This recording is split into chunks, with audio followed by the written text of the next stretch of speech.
Good morning, class, and welcome yet again. This your boy.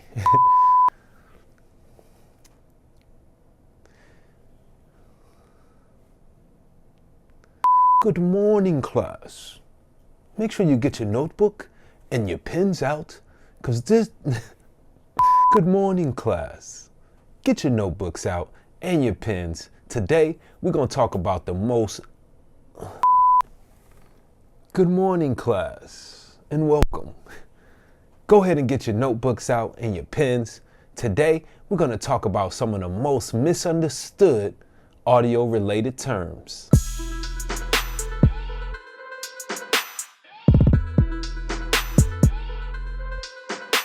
What up, y'all? This your boy Wavy Wayne. I'm back in the lab today, and basically I want to bring y'all some of the most misunderstood audio-related terms, right? These are words and phrases that people always asking me, wait, what does that mean, you know? And this ranges from, you know, everything to do with producing and recording and mixing. And it's not all the terms, just a few of them. I wanted to keep this video short, but if y'all like it, make sure that you leave a comment below and let me know to go ahead and do part 2 of this so I can add some more terms in there for you. And leave a comment as well to let me know what terms you might want me to cover when I do the part 2 of this video. All right, so let's just go ahead and jump into it.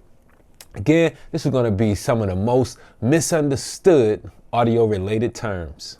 So I'm going to start this off with one of the most common questions I get, probably more often than anything else, especially when this comes to people wanting my mixing services, which you could, you know, find out more about on wavywayne.com, or you can just shoot me an email. All right.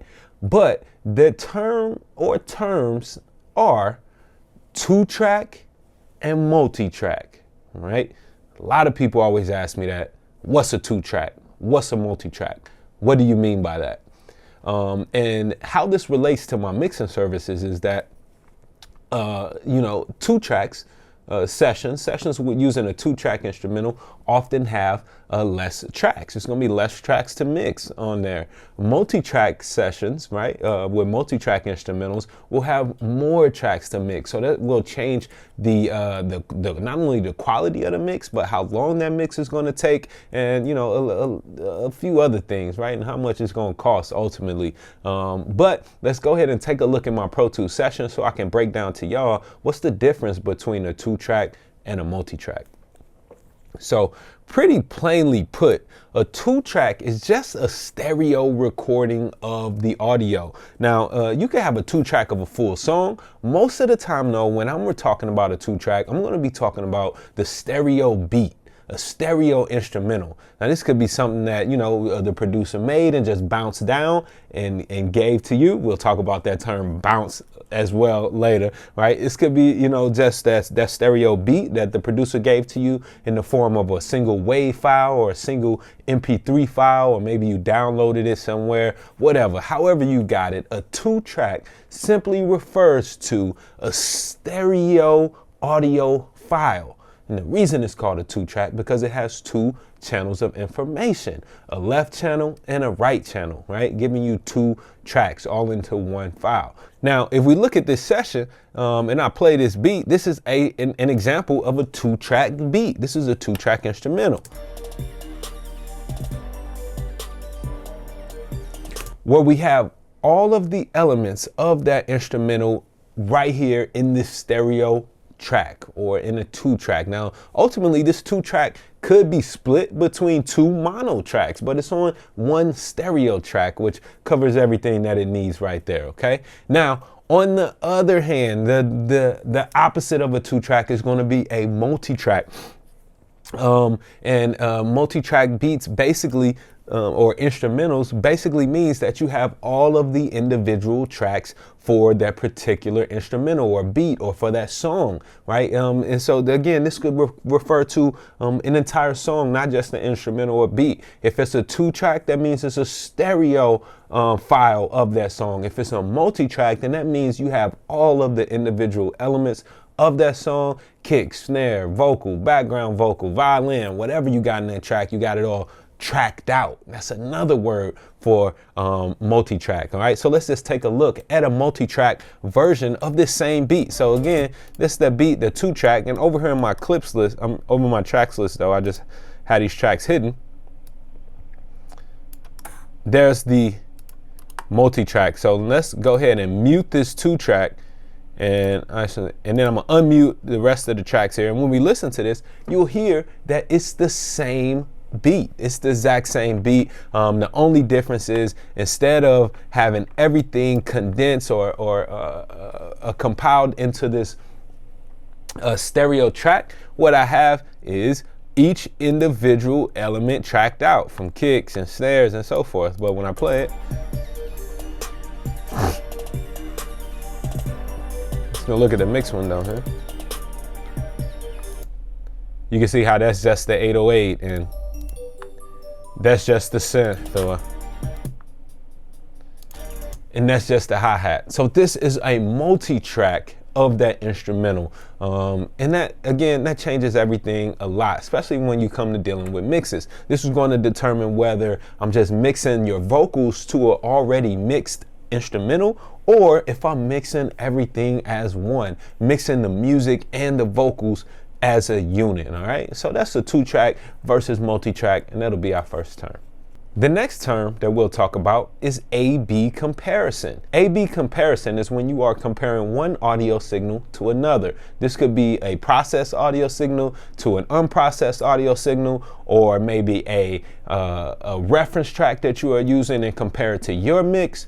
Now, to get the best use out of A/B comparisons, you want to pretty much do it instantly. Our ears only have a certain amount of time, I think it's like 2 or 3 seconds, that it can actually remember what it actually heard in detail, okay? So when you are doing A/B comparisons, and you could be doing this as you are for example, mixing, right? If I want to use an A/B comparison for a reference track while I'm mixing, one thing that I would do is import the track that I'm going to compare into my session. So an example of this would be, I actually have a folder of tracks that I use for A/B comparison. When A/B referencing is what I call this folder.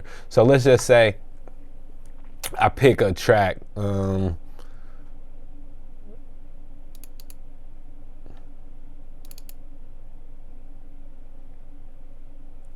it's going to process, whatever.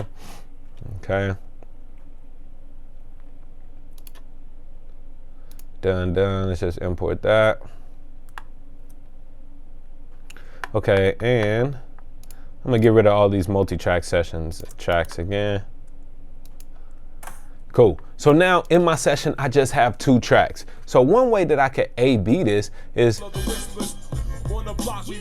mute that one.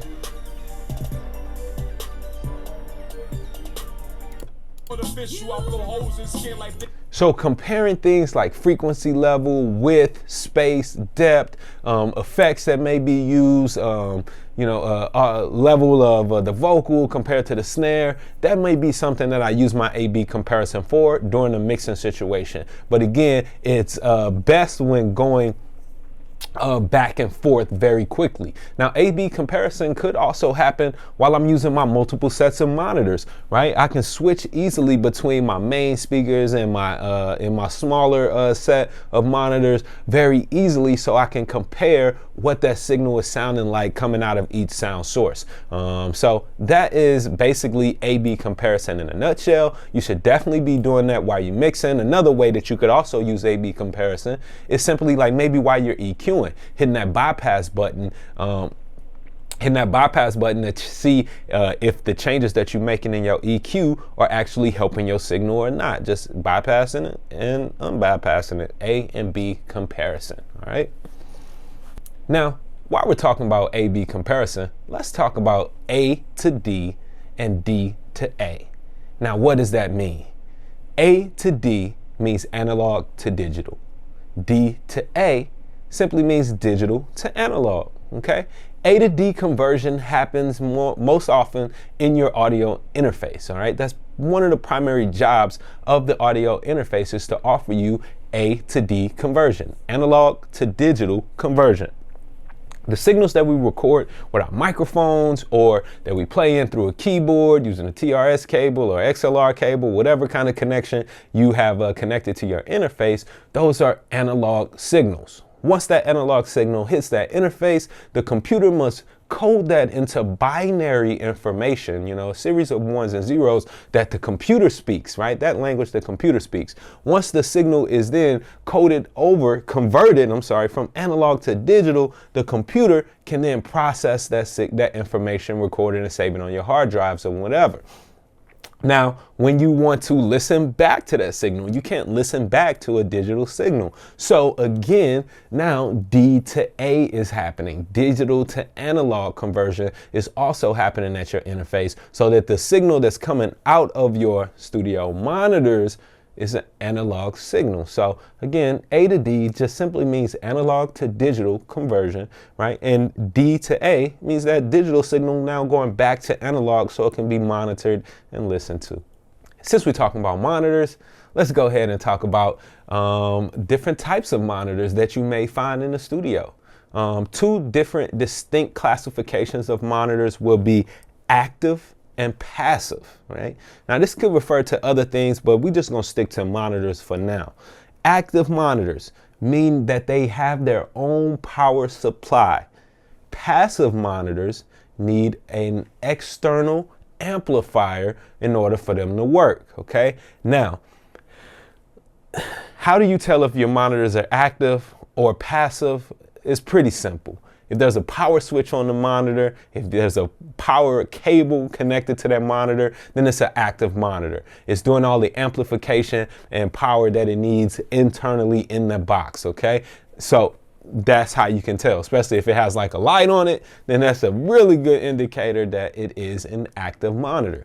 Passive monitors won't have any lights on it. It won't have a power switch. You will need to connect those to an external amplifier for it to work. The next term we'll talk about is attenuate.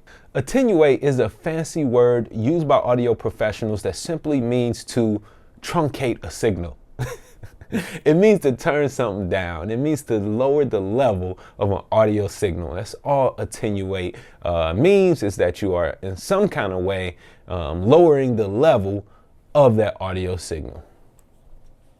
Now, for our next term, we're gonna go and take a look at Pro Tools. One of the terms that's very often misunderstood and mispronounced is automation. Automation, okay? I done heard people call it animation, anime, automobile nation. I don't know what y'all be going through, but automation simply refers to you recording the changes to a parameter and having Pro Tools or whatever DAW you're using play those changes back, okay? So you basically are gonna be recording changes in real time and your DAW is gonna play those changes back in real time. Now, an example of automation will simply look like this. Let's say I needed to do some volume level changes on this particular audio track for whatever reason, right? I would come over to my automation mode selector for this track, and I can change it to like touch, latch, or write. If you're not sure about the different automation modes, check out my other video that I have explaining all of the different automation modes. I'll leave a link to it somewhere. Or you can just search it, player. All right. But I'm just gonna choose touch mode for now, okay? And as I'm playing this record, you know what? I'm gonna keep it muted because I don't really want it to play, but I do want y'all to see the changes here that I'm gonna be making, okay? So as I'm playing this record,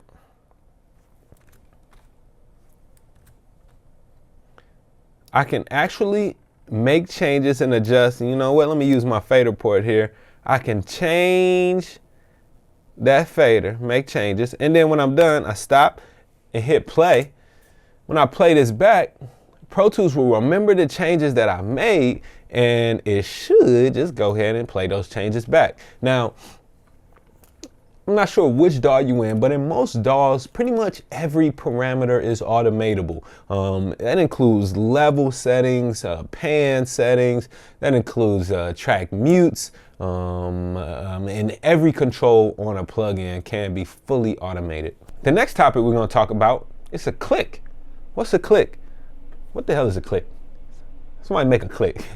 A click is also known as a metronome, right? It's basically a timing reference. Now, you can use a click at any time. Maybe during a passage, if I was gonna have somebody sing or record to something as subtle as this synthesizer pad that I have playing right now, I would definitely include a click in there, right? Now, a couple of things to make sure that your click works out for you. Make sure that your session's tempo is accurate. This way your click can be accurate and relevant to whatever music is going on in your session.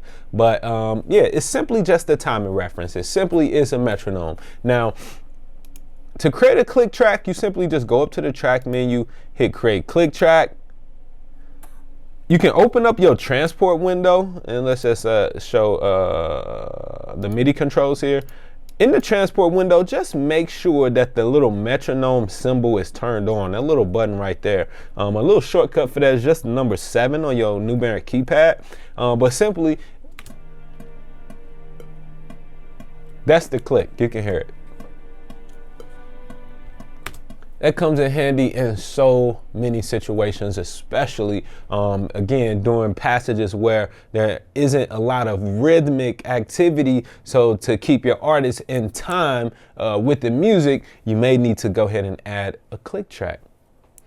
The next term we'll talk about is one that I'm sure we all deal with, and we may call it something different, but at the end of the day, it's latency. Latency is simply a time delay. A time delay that can be caused by many things. Most of the time in your DAW, that time delay is caused by processing intensive plugins, or simply just having your hardware buffer size up too high during recording. Now, latency in most recording situations causes a huge problem while you are recording or while you have inputs coming in from a live signal. The latency that I'm talking about is the time that it takes for that signal to come from your microphone or whatever source you're gathering this audio from, coming from the microphone to your interface, for that A to D conversion to happen, right? Go into the computer, processed by whatever you're doing in there, then back out the interface, D to A conversion, back to your headphones. So however much time that takes, the delay there, that gap in time, because it's not instantaneous, is what latency is. Now, there's always going to be some type of latency when we're working with digital audio, but we want to minimize that as to, just have a better recording experience, right? One thing you can do to minimize your latency in Pro Tools while you're recording is to just double check that your hardware buffer size is not set too high. To do this, you go to the setup menu, choose playback engine, and then you see the hardware buffer size. Now, my hardware buffer size is turned all the way up to 1024 samples. I must have been doing some mixing. And high hardware buffer size is cool for mixing, because basically it's going to give you more processing power. Pro Tools will be able to, your computer will be able to process more samples at one time, allowing you just to be more effective, use more tracks, more plugins, right? But while you are recording, you don't want that in there, because it causes an extreme, you don't want your hardware buffer size to be up so high, because it causes an extreme amount of latency, okay? So make sure that your hardware buffer size is set correctly. I got a whole video of that too, and I'll leave a link somewhere. All right, y'all. So the last topic that we'll talk about today is gonna be bouncing. Now, bouncing is the process of recording or exporting, kind of in a way, also known as printing, all of the tracks that you have in your mix down to a stereo, mono, or multi-channel format. All right. Ultimately, we need to make a 2-track out of what we just did here. So we got all these tracks, the kick, snare, and bass, and vocals, all of that. I need to bounce it down so that I can put it in a format that my client can receive, that the consumer can receive and play and enjoy. Okay. So yeah, that's basically the process of bouncing. Now, ultimately, there's definitely a few ways to bounce. We're going to talk about bounce to disk right now. And I'll talk about the other different ways in a later video. But right now, let's stick to the most common way, bounce to disk. Before you bounce to disk, you first want to go ahead and make a selection, a timeline selection that includes the start and end range for your bounce. Make sure that you do that up in the timeline, right? from wherever you want Pro Tools to start your bounce in your bounce. You don't want Pro Tools deciding that on your own. But basically, when I bounce this down, all of these tracks that I have in this session, including the effects, everything will be printed to a stereo file. And that's what I want. So I'll just go up to File, choose Bounce to Disk. And again, bounce to disk is just going to save this directly to my hard drive. It's going to record the output of my mix directly to the hard drive. All right. Now, when you are choosing your parameters in the bounce to disk dialog box, there are a few things to watch out for. One of the main things is going to be the format. When you're choosing your format, make sure your format is set to interleaved. Now, if you choose any of the other choices here, let's start off with mono. Mono will ultimately collapse all of the stereo work that you've done down into a mono file. So there won't be any left information or right information. There's only going to be mono information. We don't want that unless you do for some strange reason, but most of the time you don't. Multiple mono is going to give you two separate files. It'll ultimately give you a file with the left channel information and a file with the right channel information. And again, if you're doing multi-channel mixing, then it's going to be, you know, 5 or 6 files or whatever. Okay. Interleaved is the one to go with. This is what will give you a 2-track. If you remember that term from earlier, make sure you like the thumbs up this video. This will give you a 2-track of your mix, right? Basically a stereo audio file of the completed mix. Yeah, so you can choose your sample rate and bit depth as needed. Just make sure that you choose interleave, all right? So those are the terms that we're gonna go over for today. Again, if you want to see more terms, make sure that you leave a comment below. Let me know which ones you want me to go over in depth, and I'll make sure I get to them in part 2 of this series of audio related terms. All right. Now, I want to shout out to everybody who subscribed. If you ain't subscribed, what you waiting on? What you waiting on? Subscribe, player. Hit that subscribe button. Make sure you check out Wayne.wav so you can copy you some fly studio gear, some templates to make mixing and recording a whole hell of a lot easier. And you know what I'm saying? Just shout me out on Instagram, man. Hit up your boy Wayne.wav on IG. Follow me, DM me, holla at your boy. And most of all, remember one thing. Be dope.